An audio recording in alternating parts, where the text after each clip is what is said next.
ನಮಸ್ಕಾರ. ನಮ್ಮ ಜೀವನದಲ್ಲಿ ನಾವು ಎಷ್ಟೋ ಸಾರಿ ಆ, ಯಾವುದಕ್ಕಾದ್ರೂ ಕಾಯ್ತಾ ಇರಬೇಕಾಗತ್ತೆ ಅಲ್ವಾ? ಹೌದು. ಅಥವಾ ಏನಾದ್ರೂ ಒಂದು ಸಾಧಿಸೋಕೆ ಮತ್ತೆ ಮತ್ತೆ ಪ್ರಯತ್ನ ಪಡ್ತಾನೆ ಇರಬೇಕಾಗತ್ತೆ. ಖಂಡಿತ. ಕೆಲವೊಮ್ಮೆ ಅದು ಆ, ಆಯಾಸ ಆಗತ್ತೆ, ಭರವಸೆನೆ ಹೋದಾಗ ಅನ್ಸುತ್ತೆ. ಹ್ಮ್. ನಿಜ. ಇಂಥ ಹೊತ್ತಲ್ಲಿ ನಮ್ಮ ಮನೋಭಾವ ಹೇಗಿರಬೇಕು ಅನ್ನೋದ್ರ ಬಗ್ಗೆ ಆ, ಸಾವಿರಾರು ವರ್ಷಗಳ ಹಿಂದೆ ಯೇಸುಕ್ರಿಸ್ತ ಹೇಳಿದ ಮಾತುಗಳಲ್ಲಿ ಇವತ್ತಿಗೂ ನಮಗೆ ಕಲಿಯೋಕ್ ತುಂಬಾ ಇದೆ. ಹೌದು, ಖಂಡಿತವಾಗಿಯೂ.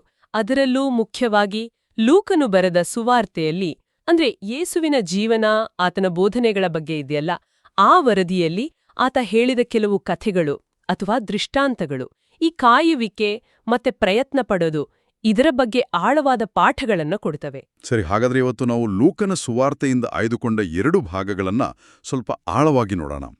ಒಂದು ಕಡೆ ಯಾವಾಗ್ಲೂ ರೆಡಿ ಇರಬೇಕು, ಸಿದ್ಧರಾಗಿರಬೇಕು ಅನ್ನೋ ಒಂದು ಎಚ್ಚರಿಕೆ ಇದೆ. ಹೌದು. ಇನ್ನೊಂದು ಕಡೆ ಬಿಡದೆ ಪ್ರಯತ್ನ ಪಡು, ಪ್ರಾರ್ಥನೆ ಮಾಡು ಅನ್ನೋ ಒಂದು ಪ್ರೋತ್ಸಾಹ ಇದೆ.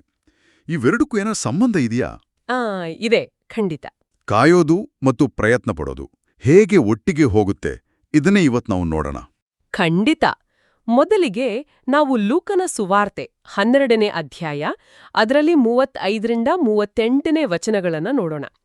ಇಲ್ಲಿ ಯೇಸು ತನ್ನ ಶಿಷ್ಯರಿಗೆ ಅಂದ್ರೆ ಫಾಲೋವರ್ಸ್ಗೆ ಒಂಥರ ಅಲರ್ಟ್ ಕೊಡ್ತಾನೆ. ಹೌದು, ಆ ಮಾತುಗಳು ಬಹಳ ಚಿತ್ರಣಾತ್ಮಕವಾಗಿವೆ ಅಲ್ವಾ? ನಿಮ್ಮ ನಡು ಕಟ್ಟಿರಲಿ, ನಿಮ್ಮ ದೀಪ ಉರಿಯುತ್ತಿರಲಿ. ಇದು ಕೇಳೋಕೆ ಸರಳ ಅನ್ಸಿದ್ರೂ ಇದರ ಹಿಂದೆ ತುಂಬಾ ಅರ್ಥ ಇದೆ ಅಂತನ್ಸುತ್ತೆ. ಮೊದಲನೇದು, ನಡು ಕಟ್ಟಿರಲಿ ಅಂದ್ರೆ ಏನು? ಇದು ಆ ಕಾಲದ ಒಂದು ನಿಜವಾದ ಚಿತ್ರಣ. ಆಗಿನ ಜನರು ಉದ್ದುದ್ದ ನಿಲುವಂಗಿ ಹಾಕ್ತಿದ್ರು. ಏನಾದ್ರೂ ಕೆಲಸ ಮಾಡ್ಬೇಕು ಅಥವಾ ಓಡ್ಬೇಕು ಅಂದ್ರೆ ಅದು ಅಡ್ಡ ಬರ್ತಿತ್ತು. ಅದಕ್ಕೆ ಒಂದು ಪಟ್ಟಿ, ಬೆಲ್ಟ್ ತರ ಅದನ್ನ ಸೊಂಟಕ್ಕೆ ಬಿಗಿಯಾಗಿ ಕಟ್ಕೋತಿದ್ರು. ಗ್ರೀಕ್ ಪದ ಪೆರಿಜಾನ್ಯುಮೈ ಅಂದ್ರೆ ಸುತ್ತಲೂ ಬಿಗಿದುಕೊಳ್ಳುವುದು. ಆಧ್ಯಾತ್ಮಿಕವಾಗಿ ಹೇಳೋದಾದ್ರೆ ಇದು ಬರೀ ದೇಹದ ಸಿದ್ಧತೆ ಅಲ್ಲ. ಇದು ಮನಸ್ಸು ಮತ್ತು ಆತ್ಮದ ಸಿದ್ಧತೆ. ಅಂದ್ರೆ ನಮ್ಮ ಜೀವನದಲ್ಲಿ ಬರೋ ಆಲಸ್ಯ, ಲೌಕಿಕ ಚಿಂತೆಗಳು, ದೇವರ ಕರೆಗೆ ಓಗೊಡದ ಹಾಗೆ ತಡೆಯೋ ವಿಷಯಗಳನ್ನೆಲ್ಲ ಬದಿಗಿಟ್ಟು ಆಕ್ಟಿವ್ ಆಗಿ ತಕ್ಷಣ ಕೆಲ್ಸಕ್ಕೆ ರೆಡಿಯಾಗಿರೋ ಸ್ಥಿತಿ. ಓಹೋ, ಹಂಗಾದ್ರೆ ಇದು ಒಂಥರ ಸ್ಲೀವ್ಸ್ ರೋಲಪ್ ಮಾಡ್ಕೊಂಡು ಯಾವಾಗ ಕರೆ ಬಂದ್ರೂ ಕೆಲ್ಸಕ್ಕಿಳಿಯೋಕ್ ರೆಡಿ ಇರೋ ಥರ ಅಲ್ವಾ? ಲೇಜಿನೆಸ್ಗೆ ಜಾಗ ಕೊಡದೆ ಅಲರ್ಟ್ ಆಗಿರೋದು. ಅದೇ, ಕರೆಕ್ಟಾಗಿ ಹೇಳಿದ್ರಿ. ಅದೇ ಫೀಲಿಂಗ್. ಇನ್ನು 2ನೇ ಚಿತ್ರಣ, ನಿಮ್ಮ ದೀಪ ಉರಿಯುತ್ತಿರಲಿ. ಗ್ರೀಕ್ನಲ್ಲಿ ಲ್ಯೂಕ್ನಾಯ್ಕಿಯೋಮಿನೋಯ್ ಅಂದ್ರೆ ದೀಪಗಳು ಉರಿತಾನೇ ಇರ್ಬೇಕು. ಹಳೆ ಕಾಲದಲ್ಲಿ ರಾತ್ರಿ ಹೊತ್ತು ದೀಪ ಬೇಕೇ ಬೇಕು ಬೆಳಕಿಗೆ. ಮನೆಯ ಯಜಮಾನ ಪ್ರಯಾಣದಿಂದ ರಾತ್ರಿ ಯಾವಾಗ ಬೇಕಾದ್ರೂ ವಾಪಸ್ ಬರ್ಬೋದು. ಸರಿ. ಸೇವಕರು ದೀಪ ಉರಿತಾ ಇಟ್ಕೊಂಡು ಎಚ್ಚರವಾಗಿ ಕಾಯ್ತಾ ಇರ್ಬೇಕಿತ್ತು. ದೀಪ ಆರಿ ಹೋದ್ರೆ ಅದು ನಿರ್ಲಕ್ಷ್ಯ ತೋರಿಸುತ್ತೆ. ಹಾಗಾದ್ರೆ ಆಧ್ಯಾತ್ಮಿಕವಾಗಿ ಈ ಉರಿಯೋ ದೀಪ ಏನನ್ನ ಸೂಚಿಸುತ್ತೆ? ಇದು ನಮ್ಮಲ್ಲಿರೋ ಆಕ್ಟಿವ್ ಫೇತ್ ಅಂದ್ರೆ ಸಕ್ರಿಯ ನಂಬಿಕೆ, ನಮ್ಮ ಆಧ್ಯಾತ್ಮಿಕ ಜೀವಂತಿಕೆ, ಆಮೇಲೆ ಪವಿತ್ರಾತ್ಮನ ಪ್ರೇರಣೆ, ಆ ಜ್ಞಾನದ ಬೆಳಕು, ಇದನ್ನೆಲ್ಲ ಸಂಕೇತಿಸುತ್ತೆ. ನಮ್ಮ ಪ್ರಾರ್ಥನೆ, ದೇವ್ರ ವಾಕ್ಯ ಓದೋದು, ಆತನ ಜೊತೆಗಿನ ನಮ್ಮ ಸಂಬಂಧ ಇವೆಲ್ಲ ಆರಿ ಹೋಗ್ಬಾರ್ದು. ಸದಾ ಜೀವಂತವಾಗಿ ಬ್ರೈಟಾಗಿರ್ಬೇಕು. ಸುಮ್ನೆ ನಂಬಿಕೆ ಇದೆ ಅಂತ ಹೇಳೋದಲ್ಲ. ಆ ನಂಬಿಕೆ ನಮ್ಮ ದಿನನಿತ್ಯದ ಜೀವನದಲ್ಲಿ ಕಾಣ್ಬೇಕು, ಬೆಳಕು ಕೊಡ್ಬೇಕು. ಈ ದೃಷ್ಟಾಂತದಲ್ಲಿ ಸೇವಕರು ತಮ್ಮ ಯಜಮಾನ ಮದುವೆ ಔತಣ ಮುಗಿಸಿ ಬರೋದನ್ನ ಕಾಯ್ತಾ ಇರ್ತಾರೆ. ಈ ಮದುವೆ ಔತಣ ಅನ್ನೋ ಪದಕ್ಕೆ ಬೈಬಲ್ನಲ್ಲಿ ಏನಾದ್ರೂ ಸ್ಪೆಷಲ್ ಮೀನಿಂಗ್ ಇದೆಯಾ? ಹೌದು, ಇದೆ. ಮದುವೆ ಔತಣ ಅನ್ನೋದು ಬೈಬಲ್ನಲ್ಲಿ ಹೆಚ್ಚಾಗಿ ದೇವರ ರಾಜ್ಯ ಸ್ಥಾಪನೆ ಆಗೋದನ್ನ, ಅಥವಾ ಕ್ರಿಸ್ತ ಮತ್ತೆ ಆತನ ಸಭೆ ಅಂದ್ರೆ ವಿಶ್ವಾಸಿಗಳೆಲ್ಲ ಕೊನೆಗೆ ಒಂದಾಗೋ ಆ ಪರಮಾನಂದದ ಸ್ಥಿತಿ ಇದೆಯಲ್ಲ, ಅದನ್ನ ಸೂಚಿಸೋಕೆ ಬಳಸ್ತಾರೆ. ಅದನ್ನ ಕುರಿಮರಿಯ ವಿವಾಹದ ಔತಣ ಅಂತನೂ ಕರೀತಾರೆ. ಇಲ್ಲಿ ಯೇಸು ಪರೋಕ್ಷವಾಗಿ ತಾನು ವಾಪಸ್ ಬರ್ತೀನಿ ಅನ್ನೋ ವಾಗ್ದಾನ ಕೊಟ್ಟ, ತಾನು ಬರೋವರೆಗೂ ಶಿಷ್ಯರು ಸಿದ್ಧರಾಗಿರ್ಬೇಕು ಅಂತ ಹೇಳ್ತಿದ್ದಾನೆ. ಆದ್ರೆ ಇಲ್ಲಿ ತುಂಬಾ ಇಂಟ್ರೆಸ್ಟಿಂಗ್ ಮತ್ತೆ ಬಹುಶಃ ಕಷ್ಟವಾದ ವಿಷಯ ಅಂದ್ರೆ, ಆ ಯಜಮಾನ ಬರೋ ಟೈಮ್ ಫಿಕ್ಸ್ ಇಲ್ಲ. ಆತ ನಡುರಾತ್ರಿ ಬರ್ಬೋದು ಅಥವಾ ಬೆಳಗಿನ ಜಾವ ಕೋಳಿ ಕೂಗುವಾಗ ಬರ್ಬೋದು ಅಂತ ಹೇಳಿದೆ. ಹೌದು, ಆ ಸಮಯದ ಅನಿಶ್ಚಿತತೆ ಇದೆಯಲ್ಲ, ಅದೇ ಇಲ್ಲಿ ಮುಖ್ಯ ಪಾಠ. ಲೂಕ ಬಹುಶಃ ಆಗಿನ ರೋಮನ್ ಪದ್ಧತಿಯ ರಾತ್ರಿ ಕಾವಲುಗಳಿಗಳನ್ನ ಹೇಳ್ತಿದ್ದಾನೆ ಅನ್ಸುತ್ತೆ. 2ನೇ ಗಳಿಗೆ ಅಂದ್ರೆ ರಾತ್ರಿ 9-12, ಅಥವಾ 3ನೇ ಗಳಿಗೆ ಅಂದ್ರೆ ಮಧ್ಯರಾತ್ರಿ 12ರಿಂದ ಬೆಳಿಗ್ಗೆ 3. ಈ 2 ಹೊತ್ತು ಗಾಢ ನಿದ್ದೆ ಮಾಡೋ ಟೈಮ್. ಹೌದು ಹೌದು. ಆರಾಮಾಗಿರುವಾಗ ಎಚ್ಚರವಾಗಿರೋದು ಸುಲಭ. ಆದ್ರೆ ಯಾವಾಗ ಕಷ್ಟವೋ, ಯಾವಾಗ ಮೈಗಳತನ ಬರುತ್ತೋ, ಆವಾಗ್ಲೋ ಅಲರ್ಟ್ ಆಗಿರೋದೇ ನಿಜವಾದ ಸಿದ್ಧತೆ. ಇದು ನಾವ್ ಎಕ್ಸ್ಪೆಕ್ಟ್ ಮಾಡದೇ ಇರುವಾಗ ಬರೋ ಚಾಲೆಂಜ್ಗಳಿಗೆ ರೆಡಿ ಇರೋದನ್ನ ಸೂಚಿಸುತ್ತೆ.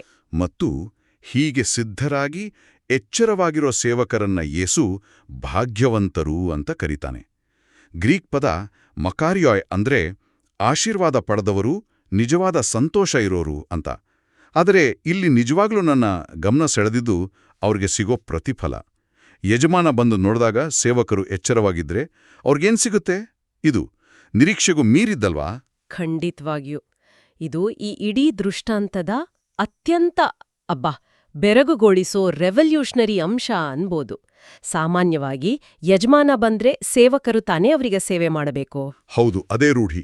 ಆದ್ರೆ ಇಲ್ಲೇನಾಗತ್ತೆ ನೋಡಿ, ಯಜಮಾನನೇ ತನ್ನ ನಡುಕಟ್ಟುಕೊಂಡು ಆ ಎಚ್ಚರವಾಗಿದ್ದ ಸೇವಕರನ್ನ ಊಟಕ್ಕೆ ಕೂರ್ಸಿ ತಾನೇ ಅವರಿಗೆ ಬಡಿಸ್ತಾನಂತೆ. ಇದು ಪಾತ್ರಗಳೇ ಅದ್ಲು ಬದಲು. ಏನೋ ಯಜಮಾನನೇ ಸೇವಕನಾಗಿ ಉಪಚಾರ ಮಾಡೋದಾ? ಇದು ನಂಬೋಕೆ ಕಷ್ಟ ಆಗ್ತಿದೆಯಲ್ಲ. ನಿಜವಾಗ್ಲೂ ಇದರ ಅರ್ಥ ಏನು? ಬರೀ ಥ್ಯಾಂಕ್ಸ್ ಹೇಳೋದು, ಏನು ಗಿಫ್ಟ್ ಕೊಡೋದಕ್ಕಿಂತ ಇದು ತುಂಬಾನೇ ಬೇರೆ. ಹೌದು, ಇದು ಬರೀ ಒಂದು ರಿವಾರ್ಡ್ ಅಲ್ಲ.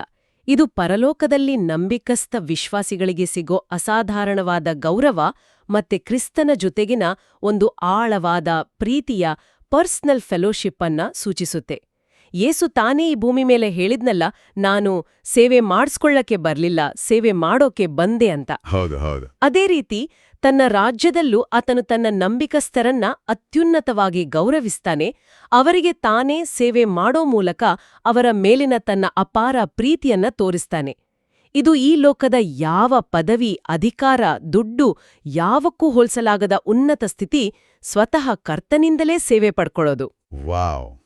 ಹಾಗಾದ್ರೆ ಒಟ್ಟಿನಲ್ಲಿ ಲೂಕ 12ರ ಈ ಭಾಗದ ಮೆಸೇಜ್ ಕ್ಲಿಯರ್ ಆಯ್ತು. ನಮ್ಮ ನಂಬಿಕೆಯ ಜೀವನ ಅನ್ನೋದು ಸುಮ್ಮನೆ ಕೂರೋದಲ್ಲ, ಅದು ಯಾವಾಗ್ಲೂ ಅಲರ್ಟ್ ಆಗಿ, ಆಕ್ಟಿವ್ ಆಗಿ, ರೆಡಿಯಾಗಿರಬೇಕು. ಮತ್ತು ಈ ಸಿದ್ಧತೆಗೆ ಸಿಗೋ ಪ್ರತಿಫಲ ನಮ್ಮ ಊಹೆಗೂ ಮೀರಿದ್ದು. ಇದು ನಿಜಕ್ಕೂ ನಮ್ಮನ್ನು ಯೋಚನೆ ಮಾಡೋ ಹಾಗೆ ಮಾಡುತ್ತೆ.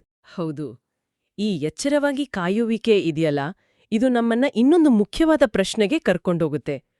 ಕಾಯೋ ಟೈಮ್ ತುಂಬಾ ಉದ್ದ ಆದ್ರೆ, ಅನಿಶ್ಚಿತತೆ ಜಾಸ್ತಿ ಆದ್ರೆ ನಮ್ಮನ್ನ ಮುಂದೆ ನಡೆಸೋ ಶಕ್ತಿ ಯಾವುದು? ನಾವು ಹೇಗೆ ನಿರಾಶರಾಗದೆ ಕಾಯೋಕ್ ಸಾಧ್ಯ? ಕರೆಕ್ಟ್ ಪ್ರಶ್ನೆ. ಬಹುಶಃ ಇಲ್ಲಿಯೇ ಲೂಕನ ಸುವಾರ್ತೆಯ 18ನೇ ಅಧ್ಯಾಯದಲ್ಲಿ ಬರೋ ಇನ್ನೊಂದು ದೃಷ್ಟಾಂತದ ವಿಶ್ಲೇಷಣೆ ಮುಖ್ಯ ಆಗತ್ತಲ್ವಾ? ಆ ನೀತಿಗೆಟ್ಟ ನ್ಯಾಯಾಧೀಶ ಮತ್ತೆ ಪೀಡಿಸ್ತಿದ್ದ ವಿಧವೆಯ ಕಥೆ. ಅದರ ಮುಖ್ಯ ಉದ್ದೇಶವೇನು? ಖಂಡಿತ. ಲೂಕ ಆ ದೃಷ್ಟಾಂತ ಶುರು ಮಾಡುವಾಗ್ಲೇ ಅದರ ಉದ್ದೇಶ ಹೇಳ್ತಾನೆ. ಜನರು ನಿರಾಶರಾಗದೆ ಯಾವಾಗ್ಲೂ ಪ್ರಾರ್ಥನೆ ಮಾಡ್ಬೇಕು ಅನ್ನೋದನ್ನ ಅವರಿಗೆ ಕಲಿಸೋಕೆ ಆತನು ಈ ದೃಷ್ಟಾಂತವನ್ನೇ ಹೇಳಿದ್ನು ಅಂತ. ಪ್ರಾರ್ಥನೆಗೆ ತಕ್ಷಣ ಉತ್ತರ ಸಿಗದೇ ಇದ್ದಾಗ, ಕಷ್ಟಗಳು ಮುಂದುವರೆದಾಗ ಮನುಷ್ಯ ಸಹಜವಾಗಿ ಡಿಸ್ಕರೇಜ್ ಆಗ್ತಾನೆ. ಕೆಲವೊಮ್ಮೆ ದೇವರನ್ನೇ ಪ್ರಶ್ನೆ ಮಾಡ್ತಾನೆ. ಈ ಚಾಲೆಂಜನ್ನ ಎದುರಿಸೋಕೆ ಯೇಸು ಈ ಕಥೆ ಹೇಳ್ತಾನೆ. ಈ ಕಥೆಯಲ್ಲಿ ಬರೋ ಪಾತ್ರಗಳು ಆ ವಿಧವೆ ಮತ್ತೆ ನ್ಯಾಯಾಧೀಶ ಬಹಳ ಕಾಂಟ್ರಾಸ್ಟ್ ಆಗಿವೆ. ವಿಧವೆ ಅಂದ ಕೂಡ ಅಂದಿನ ಸಮಾಜದಲ್ಲಿ ಒಂದು ಅಸಹಾಯಕತೆ, ವೀಕ್ನೆಸ್ ಚಿತ್ರಣ ಬರುತ್ತೆ. ಹೌದು, ವಿಧವೆ ಅಂದ್ರೆ ಹೆಚ್ಚಾಗಿ ಆಕೆಗೆ ಸಪೋರ್ಟ್ ಇರ್ಲಿಲ್ಲ, ಮಾತಾಡೋಕೆ ಧ್ವನಿ ಇರ್ಲಿಲ್ಲ. ಆಕೆ ಅನ್ಯಾಯಕ್ಕೆ ಒಳಗಾಗಿದ್ಲು, ಆದ್ರೆ ನ್ಯಾಯ ಪಡ್ಕೊಳ್ಳೋಕೆ ಅವಳತ್ರ ದುಡ್ಡು, ಅಧಿಕಾರ, ಇನ್ಫ್ಲೂಯೆನ್ಸ್ ಯಾವುದೂ ಇರ್ಲಿಲ್ಲ. ಅವಳಿಗಿದ್ದ ಒಂದೇ ಒಂದು ವೆಪನ್ ಅಂದ್ರೆ ಬಿಡದ ಪ್ರಯತ್ನ, ಪರ್ಸಿಸ್ಟೆನ್ಸ್. ಅವಳು ಮತ್ತೆ ಮತ್ತೆ ಹೋಗಿ ನ್ಯಾಯಾಧೀಶನಿಗೆ ತನ್ನ ನ್ಯಾಯಕ್ಕಾಗಿ ಕೇಳ್ತಾಳೆ, ಬಹುಶಃ ಅವನಿಗೆ ಸಾಕಾಗೋ ತನಕ. ಇನ್ನು ನ್ಯಾಯಾಧೀಶನ ಪಾತ್ರ, ಅವನ ಬಗ್ಗೆ ಅವನು ದೇವರಿಗೆ ಭಯಪಡೋನೂ ಅಲ್ಲ, ಮನುಷ್ಯರನ್ನ ಲಕ್ಷ್ಯ ಮಾಡೋನೂ ಅಲ್ಲ ಅಂತ ಹೇಳಿದೆ. ಅಂದ್ರೆ ಪಕ್ಕ ನೀತಿಗೆಟ್ಟ, ಕೇರ್ಲೆಸ್ ವ್ಯಕ್ತಿ. ಹೌದು, ಅವನು ಕಂಪ್ಲೀಟ್ ಸೆಲ್ಫಿಶ್, ಕರುಣೆ ಇಲ್ದವನು. ಅವನಿಗೆ ಆ ವಿಧವೆ ಕಷ್ಟದ ಬಗ್ಗೆ ಸ್ವಲ್ಪನೂ ಕಾಳಜಿ ಇರ್ಲಿಲ್ಲ. ಆದ್ರೆ ಕೊನೆಗೆ ಅವಳಿಗೆ ನ್ಯಾಯ ಕೊಡೋಕೆ ಒಪ್ಕೋತಾನೆ. ಯಾಕೆ? ಅವಳ ಮೇಲೆ ಕರುಣೆ ಬಂದ? ಇಲ್ಲ, ಬದಲಿಗೆ ಈ ವಿಧವೆ ನನಗೆ ಯಾವಾಗ್ಲೂ ಬಂದು ತೊಂದ್ರೆ ಕೊಡ್ತಾಳೆ, ಅವಳ ಕಾಟ ತಪ್ಸ್ಕೊಡೋಕೆ ಅವಳಿಗೆ ನ್ಯಾಯ ಕೊಡ್ತೀನಿ, ಇಲ್ಲದಿದ್ರೆ ಕಡೆಗೆ ಬಂದು ನನ್ ಮುಖಕ್ಕೆ ಹೊಡೆದ್ರೂ ಹೊಡಿಬೋದು ಅಂತ ತನ್ನಲ್ಲೇ ಅನ್ಕೋತಾನೆ. ಅಂದ್ರೆ ಬರೀ ತನ್ನ ಕಿರಿಕಿರಿ, ತನ್ನ ತಲೆನೋವು ತಪ್ಸ್ಕೊಡೋಕೆ ಅವನು ನ್ಯಾಯ ಕೊಡ್ತಾನ. ಇದು ಕೇಳಿದಾಗ ಕೆಲವೊಮ್ಮೆ ನಮಗೂ ಹಂಗೆ ಅನ್ಸ್ಬೋದಲ್ವಾ? ನಾವು ಪ್ರಾರ್ಥನೆ ಮಾಡ್ತೀವಿ, ಆದರೆ ದೇವರು ಕೇಳ್ತಾನೆ ಇಲ್ವೇನೋ, ನಮ್ಮ ಕಷ್ಟ ಆತನಿಗೆ ಕಾಣ್ತಾನೆ ಇಲ್ವೇನೋ ಅಂತ. ಈ ಕತೆ ಆ ಭಾವನೆಗೆ ಹೇಗೆ ರೆಸ್ಪಾಂಡ್ ಮಾಡುತ್ತೆ? ಯೇಸು ಇಂಥ ಕೆಟ್ಟ ನ್ಯಾಯಾಧೀಶನ ಉದಾಹರಣೆ ಯಾಕೆ ಕೊಟ್ಟಿರಬಹುದು? ಇದು ಸ್ವಲ್ಪ ಸರ್ಪ್ರೈಸಿಂಗ್ ಅಲ್ವಾ? ಇದು ಒಳ್ಳೆ ಪ್ರಶ್ನೆ. ಯೇಸು ಇಲ್ಲಿ ದೇವ್ರು ಆ ನ್ಯಾಯಾಧೀಶನ ಥರ ಅಂತ ಹೇಳ್ತಿಲ್ಲ, ಖಂಡಿತ ಇಲ್ಲ. ಬದಲಿಗೆ ಅವನು ಒಂದು ಕಡಿಮೆಯಿಂದ ಹೆಚ್ಚಿಗೆ ಅಂದ್ರೆ ಫ್ರಮ್ ಲೆಸರ್ ಟು ಗ್ರೇಟರ್ ಅನ್ನೋ ಒಂದು ಲಾಜಿಕ್ ಯೂಸ್ ಮಾಡ್ತಿದ್ದಾನೆ. ನೋಡಿ, ಇಷ್ಟು ನೀತಿ ಕೆಟ್ಟ, ಕರುಣೆ ಇಲ್ಲದ, ಸ್ವಾರ್ಥಿ ನ್ಯಾಯಾಧೀಶನೇ ಬರೀ ತನ್ನ ಕಿರಿಕಿರಿ ತಪ್ಸ್ಕೊಳ್ಳೋಕಾದ್ರೂ ಬಿಡದೆ ಕೇಳೋ ಒಬ್ಬ ಅಸಹಾಯಕ ವಿಧವೆಗೆ ನ್ಯಾಯ ಕೊಡ್ತಾನೆ ಅಂದ್ಮೇಲೆ, ಹಾಗಾದ್ರೆ ನಮ್ಮನ್ನು ಪ್ರೀತಿಸುವ, ನಮಗಾಗಿ ತನ್ನ ಮಗನನ್ನೇ ಕೊಟ್ಟ, ಪರ್ಫೆಕ್ಟ್ ಆಗಿ ನೀತಿವಂತನಾದ, ಕರುಣಾಮಯ್ಯಾದ ದೇವ್ರು ತಾನು ಆರಿಸಿಕೊಂಡ ತನ್ನ ಮಕ್ಕಳ ಮೊರೆಯನ್ನ ಕೇಳ್ದೇ ಇರ್ತಾನೆಯಾ? ಖಂಡಿತ ಕೇಳ್ತಾನೆ. ಎಕ್ಸಾಕ್ಟ್ಲಿ. ಇದೇ ಆ ಹೋಲಿಕೆಯ ತಿರುಳು. ದೇವರು ಮತ್ತೆ ಆ ನ್ಯಾಯಾಧೀಶನ ನಡುವೆ ಆಕಾಶ ಪಾತಾಳದ ವ್ಯತ್ಯಾಸ ಇದೆ. ನ್ಯಾಯಾಧೀಶ ಅನ್ಯಾಯಸ್ಥ, ದೇವರು ನ್ಯಾಯಸ್ಥ. ನ್ಯಾಯಾಧೀಶ ತಡ ಮಾಡ್ತಾನೆ, ಆದ್ರೆ ದೇವರು ತಾನು ಆರಿಸಿಕೊಂಡವರು ಹಗಲಿರುಳು ತನಗೆ ಮೊರೆಯಿಡುವಾಗ ಅವರಿಗೆ ನ್ಯಾಯವನ್ನು ತೋರಿಸದೆ ಇರುವನೇ, ಅವರಿಗೆ ತಡ ಮಾಡುವನೇ? ಖಂಡಿತ ಮಾಡುವುದಿಲ್ಲ, ಬೇಗನೆ ಅವರಿಗೆ ನ್ಯಾಯವನ್ನು ತೋರಿಸುವನು ಅಂತ ಯೇಸು ಹೇಳ್ತಾನೆ. ದೇವರು ನಮ್ಮ ತಂದೆ, ಆತ ನಮ್ಮ ಮೊರೆಯನ್ನ ಕೇಳ್ತಾನೆ ಮತ್ತು ತನ್ನ ಸಮಯದಲ್ಲಿ ಖಂಡಿತ ನ್ಯಾಯ ಕೊಡ್ತಾನೆ. ಆದ್ರೆ ಇಲ್ಲಿ ಬೇಗನೆ ಅಥವಾ ಶೀಘ್ರವಾಗಿ ಅಂತ ಹೇಳಿರೋದ್ರ ಅರ್ಥವೇನು? ನಾವು ಪ್ರಾರ್ಥನೆ ಮಾಡಿದ ತಕ್ಷಣ ಉತ್ತರ ಸಿಗುತ್ತೆ ಅಂತನ? ಯಾಕಂದ್ರೆ ಪ್ರಾಕ್ಟಿಕಲ್ ಆಗಿ ಹಂಗ ಆಗಲ್ವಲ್ಲ. ಇಲ್ಲಿ ಶೀಘ್ರವಾಗಿ ಅನ್ನೋದು ನಮ್ಮ ಮನುಷ್ಯರ ಟೈಮ್ ಪ್ರಕಾರ ತಕ್ಷಣ ಅಂತ ಅರ್ಥ ಅಲ್ಲ. ಬದಲಿಗೆ ದೇವರು ತನ್ನ ಪರ್ಫೆಕ್ಟ್ ಆದ ನಿಗದಿತ ಸಮಯದಲ್ಲಿ ಗಾಡ್ಸ್ ಪರ್ಫೆಕ್ಟ್ ಟೈಮಿಂಗ್ ಖಂಡಿತವಾಗಿಯೂ ಕೆಲಸ ಮಾಡ್ತಾನೆ ಅಂತ ಅರ್ಥ. ಓ ಸರಿ. ಆತನ ದೃಷ್ಟಿಯಲ್ಲಿ ಅದು ಶೀಘ್ರನೇ, ನಮ್ಮ ದೃಷ್ಟಿಯಲ್ಲಿ ಅದು ಡಿಲೇ ಅನಿಸಬಹುದು. ಆದರೆ ದೇವರ ಸಮಯ ಯಾವಾಗಲೂ ಸರಿಯಾದದ್ದು ಮತ್ತು ಬೆಸ್ಟ್ ಆದದ್ದು. ನಾವು ಕಾಯೋವಾಗ ಆತನ ಟೈಮಿಂಗ್ ಮೇಲೆ ನಂಬಿಕೆ ಇಡಬೇಕು.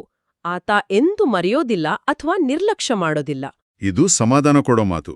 ಆದ್ರೆ ಈ ದೃಷ್ಟಾಂತದ ಕೊನೆಯಲ್ಲಿ ಯೇಸು ಒಂದು ಬಹಳ ಸೀರಿಯಸ್ ಆದ ಯೋಚನೆ ಮಾಡಿಸೋ ಪ್ರಶ್ನೆ ಕೇಳ್ತಾನಲ್ಲ?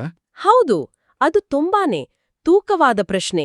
ಯೇಸು ಇಷ್ಟೆಲ್ಲ ಹೇಳಿ ಆದ್ಮೇಲೆ ಕೇಳ್ತಾನೆ, ಆದರೂ ಮನುಷ್ಯಕುಮಾರನು, ಯೇಸು ತನ್ನನ್ನೇ ವೇಳ್ಕೊಳ್ಳೋ ಪದ, ಹಿಂತಿರುಗಿ ಬರುವಾಗ ಭೂಮಿಯ ಮೇಲೆ ಇಂಥ ನಂಬಿಕೆಯನ್ನು ಕಾಣುವನು. ಇದರ ಅರ್ಥವೇನು? ಪ್ರಾರ್ಥನೆಗೆ ಉತ್ತರ ಲೇಟ್ ಆದಾಗ, ಕಷ್ಟಗಳು ಜಾಸ್ತಿಯಾದಾಗ ನಮ್ಮ ನಂಬಿಕೆ ಸ್ಟ್ರಾಂಗ್ ಆಗಿರುತ್ತಾ? ನಾವು ನಿರಾಶರಾಗದೆ ಆ ವಿಧವೆಯ ಹಾವೆ ಪಟ್ಟು ಹಿಡಿದು ಪ್ರಾರ್ಥಿಸ್ತಾ ದೇವರ ಮೇಲೆ ಭರವಸೆ ಇಟ್ಕೊಂಡಿರ್ತೀವಾ? ಅಥವಾ ನಾವು ಸುಸ್ತಾಗಿ ಹೋಪ್ ಕಳ್ಕೊಂಡು ಪ್ರಾರ್ಥನೆ ಮಾಡೋದನ್ನೇ ನಿಲ್ಲಿಸಿಬಿಡ್ತೀವಾ? ಅಂದ್ರೆ ಯೇಸು ವಾಪಸ್ ಬಂದಾಗ ಆತ ನಮ್ಮಲ್ಲಿ ನೋಡೋಕೆ ಬಯಸೋದು ಬರೀ ಪ್ರಾರ್ಥನೆ ಮಾಡೋ ಆಕ್ಷನ್ ಅಲ್ಲ, ಬದಲಿಗೆ ಆ ಪ್ರಾರ್ಥನೆ ಹಿಂದಿರೋ ಗಟ್ಟಿಯಾದ, ಸ್ಥಿರವಾದ, ಕಾಯೋದನ್ನ ಸಹಿಸೋ ನಂಬಿಕೆಯನ್ನ. ಖಂಡಿತ. ಈ ದೃಷ್ಟಾಂತ ಬರೀ ಹೇಗೆ ಪ್ರೇಯರ್ ಮಾಡ್ಬೇಕು ಅನ್ನೋದ್ರ ಬಗ್ಗೆ ಮಾತ್ರ ಅಲ್ಲ, ಇದು ಯಾವ ತರದ ನಂಬಿಕೆಯಿಂದ ಪ್ರೇಯರ್ ಮಾಡ್ಬೇಕು ಮತ್ತೆ ಆ ನಂಬಿಕೆಯನ್ನ ಕಷ್ಟದ ಸಮಯದಲ್ಲೂ ಹೇಗೆ ಕಾಪಾಡ್ಕೋಬೇಕು ಅನ್ನೋದ್ರ ಬಗ್ಗೆನೂ ಇದೆ. ನಮ್ಮ ಪ್ರಾರ್ಥನೆ ವಿಧವೆಯ ಹಾಗೆ ನಿರಂತರವಾಗಿರಬೇಕು ಮತ್ತೆ ನಮ್ಮ ನಂಬಿಕೆ ದೇವರ ವಾಗ್ದಾನಗಳ ಮೇಲೆ ದೃಢವಾಗಿರಬೇಕು, ಉತ್ತರಕ್ಕಾಗಿ ಕಾಯೋ ತಾಳ್ಮೆ ಇರಬೇಕು. ಸರಿ, ಈಗ ನಾವು ಶುರುನಲ್ಲಿ ನೋಡಿದ ಲೂಕ 12ರ ಸಿದ್ಧತೆಯ ಕಾನ್ಸೆಪ್ಟನ್ನ ಮತ್ತೆ ಈಗ ಚರ್ಚೆ ಮಾಡಿದ ಲೂಕ 18ರ ನಿರಂತರ ಪ್ರಾರ್ಥನೆಯ ಕಾನ್ಸೆಪ್ಟನ್ನ ಒಟ್ಟಿಗೆ ತರೋಣ. ಇವೆರಡಕ್ಕೂ ಇರೋ ಲಿಂಕ್ ಏನು? ಹೇಗೆ ಇವು ಒಂದಕ್ಕೊಂದು ಹೆಲ್ಪ್ ಮಾಡುತ್ತವೆ? ಇವೆರಡು ಬೇರೆ ಬೇರೆ ವಿಷಯಗಳಲ್ಲ, ಬದಲಿಗೆ ಒಬ್ಬ ವಿಶ್ವಾಸಿಯ ಜೀವನದ ಎರಡು ಇಂಪಾರ್ಟೆಂಟ್ ಪಾರ್ಟ್ಸ್, ಒಂದೇ ನಾಣ್ಯದ ಎರಡು ಮುಖ ಇದ್ದಂಗೆ. ಲೂಕ 12ರಲ್ಲಿ ಹೇಳಿದ ನಡುಕಟ್ಟಿ ದೀಪ ಉರಿಸಿ ಸಿದ್ಧರಾಗಿರೋದಿದೆಯಲ್ಲ, ಆ ಸಿದ್ಧತೆ ಬರೀ ಒಂದು ಹೊರಗಿನ ಆಕ್ಷನ್ ಅಲ್ಲ, ಅದು ಒಳಗಿನ ಜಾಗರೂಕತೆ. ಈ ಜಾಗರೂಕತೆಯನ್ನ ಲೈವ್ ಆಗಿ ಇಡೋದು ಹೇಗೆ? ಬಹುಶಃ ನಿರಂತರ ಪ್ರಾರ್ಥನೆ ಮೂಲಕವೇ. ಅಂದ್ರೆ ನಮ್ಮ ದೀಪ ಉರಿಯುತ್ತಿರಲು ಬೇಕಾದ ಎಣ್ಣೆನೆ ಪ್ರಾರ್ಥನೆ ಮತ್ತು ದೇವರ ಜೊತೆಗಿನ ಸಂಬಂಧವೇ. ಸೂಪರ್ ಆಗಿ ಹೇಳಿದ್ರಿ. ಸಿದ್ಧತೆ ಅಂದ್ರೆ ಯಜಮಾನ ಬರೋ ತನಕ ಸುಮ್ನೆ ಕೂತು ಆಕಾಶ ನೋಡ್ತಾ ಕಾಯೋದಲ್ಲ, ಅದು ಒಂದು ಆಕ್ಟಿವ್ ವೇಟಿಂಗ್. ದೇವರ ಜೊತೆ ಕಂಟಿನ್ಯೂಸ್ ಆಗಿ ಮಾತಾಡ್ತಾ ಇರೋದು, ಆತನ ಇಷ್ಟ ಏನು ಅಂತ ತಿಳ್ಕೊಳ್ಳೋಕೆ ಪ್ರಯತ್ನ ಪಡೋದು, ಆತನ ಕೆಲಸಗಳಲ್ಲಿ ನಮ್ಮನ್ನ ತೊಡಗಿಸ್ಕೊಳ್ಳೋದು, ಇದೆಲ್ಲ ಸಿದ್ಧತೆಯ ಭಾಗ. ಹೌದು. ವಿಧವೆ ಆ ನ್ಯಾಯಾಧೀಶನತ್ರ ಮತ್ತೆ ಮತ್ತೆ ಹೋದ ಹಾಗೆ ನಾವು ದೇವರ ಹತ್ರ ನಮ್ಮ ಅಗತ್ಯಗಳಿಗೆ, ಗೈಡೆನ್ಸ್ಗೆ, ಶಕ್ತಿಗೆ ನಿರಂತರವಾಗಿ ಹೋಗೋದೇ ನಮ್ಮನ್ನ ಆಧ್ಯಾತ್ಮಿಕವಾಗಿ ಎಚ್ಚರವಾಗಿಡುತ್ತೆ. ಅಂದ್ರೆ ರಾತ್ರಿ ಕಾವಲಲ್ಲಿ ನಿದ್ದೆ ಬರದೇ ಇರೋ ಹಾಗೆ ಎಚ್ಚರವಾಗಿರಲು ಸೇವಕನಿಗೆ ಹೇಗೆ ಪ್ರಯತ್ನ ಬೇಕೋ ಹಂಗೆ ಆಧ್ಯಾತ್ಮಿಕವಾಗಿ ಅಲರ್ಟ್ ಆಗಿರಲು ನಮಗೆ ನಿರಂತರ ಪ್ರಾರ್ಥನೆಯ ಪ್ರಯತ್ನ ಬೇಕು. ಖಚಿತವಾಗಿ. ಕಾಯುವಿಕೆ ತುಂಬಾ ಸಮಯ ಆದಾಗ ನಿರಂತರ ಪ್ರಾರ್ಥನೆ ನಮ್ಮ ನಂಬಿಕೆಯನ್ನ ಸ್ಟ್ರಾಂಗ್ ಮಾಡುತ್ತೆ, ನಮ್ಮ ನಿರೀಕ್ಷೆಯನ್ನ ಜೀವಂತವಾಗಿಡುತ್ತೆ ಮತ್ತು ದೇವರ ಟೈಮಿಂಗ್ ಮೇಲೆ ಭರವಸೆ ಇಡೋಕೆ ಸಹಾಯ ಮಾಡುತ್ತೆ. ಸಿದ್ಧತೆ ಮತ್ತು ನಿರಂತರ ಪ್ರಾರ್ಥನೆ ಇವೆರಡಕ್ಕೂ ಬೇಸ್ ಸ್ಥಿರವಾದ ಅಚಲವಾದ ನಂಬಿಕೆ. ನಂಬಿಕೆ ಇಲ್ಲದೆ ನಾವು ಎಚ್ಚರವಾಗಿರಲಾಗಲ್ಲ, ನಂಬಿಕೆ ಇಲ್ಲದೆ ನಾವು ನಿರಂತರವಾಗಿ ಪ್ರಾರ್ಥನೆ ಮಾಡೋಕ್ಕೂ ಆಗಲ್ಲ. ಇವೆರಡೂ ಒಟ್ಟಿಗೆ ಹೋಗ್ತವೆ. ಹಾಗಾದ್ರೆ ಇವತ್ತಿನ ನಮ್ಮ ಈ ಆಳವಾದ ಚರ್ಚೆಯಿಂದ ನಾವು 2 ಮುಖ್ಯ ಪಾಠಗಳನ್ನು ಕಲಿತಿದ್ದೇವೆ ಅಂತ ಹೇಳ್ಬೋದು. ಒಂದು, ನಮ್ಮ ಆಧ್ಯಾತ್ಮಿಕ ಜೀವನದಲ್ಲಿ ನಾವು ಯಾವಾಗ್ಲೂ ಅಲರ್ಟ್ ಆಗಿ ಆಕ್ಟಿವ್ ಆಗಿ ಇರಬೇಕು, ಲೂಕ 18ರ ನಡುಕಟ್ಟಿ ದೀಪ ಉರಿಸಿ ಅನ್ನೋ ಹಾಗೆ. ಹೌದು.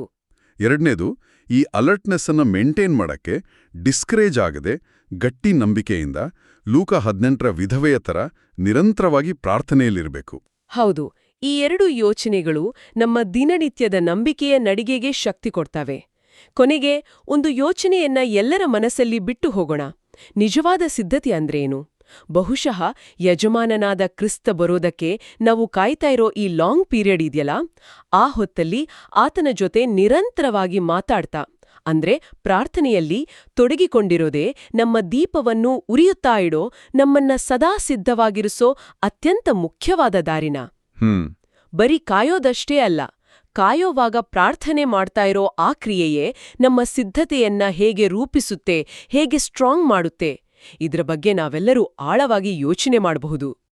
ಪ್ರಿಯರೇ, ಈ ಚಾನೆಲ್ ಅನ್ನು ಸಬ್ಸ್ಕ್ರೈಬ್ ಮಾಡಿ ಪ್ರತಿದಿನ ದೇವರ ವಾಕ್ಯವನ್ನು ಆಲಿಸುತ್ತಾ ಅದನ್ನು ಇತರರೊಂದಿಗೆ ಹಂಚಿಕೊಳ್ಳಲು ನಮಗೆ ನೆರವಾಗಿರಿ. ಧನ್ಯವಾದಗಳು.